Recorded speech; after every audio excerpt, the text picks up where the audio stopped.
I'm somewhat athletic.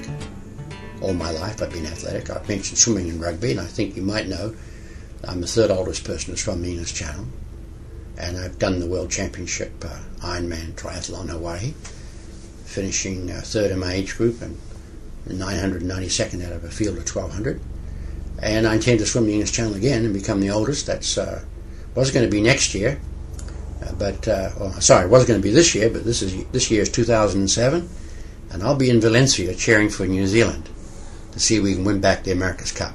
So I saw that I was going to be in England in 1960, and the Olympics are going to be in Rome in 1960. And I thought, well, there's an opportunity. Why not go down to Rome and offer to help the team? So I wrote a letter to the British Olympic and Empire Games Association in Wellington. The Olympic Games and British Empire Games Association in Wellington, and said I was going to do that. The secretary wrote back and said, well, if you're going to be in Wellington on your way to England, drop by.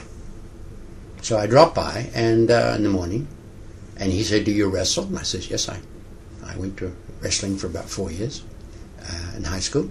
He said, come, we'll go wrestling. So we wrestled in his lunch hour that day, and at the end of it, we struck it off quite well. I was bigger than him, but he was a much better wrestler, so we were quite evenly matched.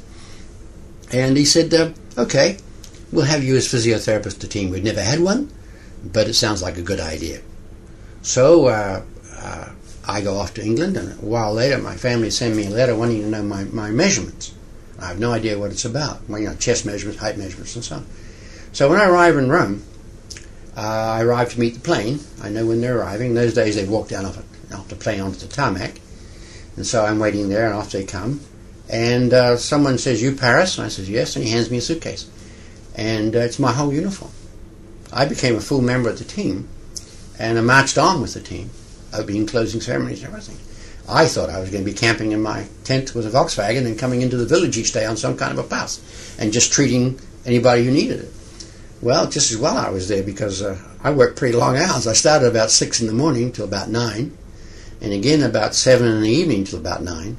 And then during the day I was with the field hockey team, or I was with other athletes that had problems and might need some help during their activities. And back then, in those days, some of the rules were pretty loose about things you could do to assist an athlete, and so I was pretty much involved.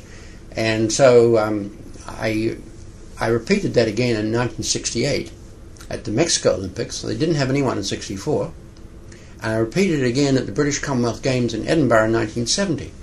Now I realized that I had not been living in New Zealand all this time. I was now 14 years or so I hadn't been in New Zealand, and yet I was the New Zealand physiotherapist. And so some therapists here felt quite rightly that the experience I was getting was being wasted because it wasn't coming back. And so when I got wind of that, I immediately wrote to the Empire Games Association. I said, well, look, I've enjoyed it. Thank you very much, but it is better that you choose a resident New Zealander. They knew me and I was doing a good job, and they were happy with that. And you don't get paid for it, and that was another little problem, because you've got to be there for 6 weeks. And I had a wife and young family and busy practice, and 6 weeks away from that without any pay. $1 a day. Athletes got $1 a day. You got $1 a day. It was all amateur then, of course.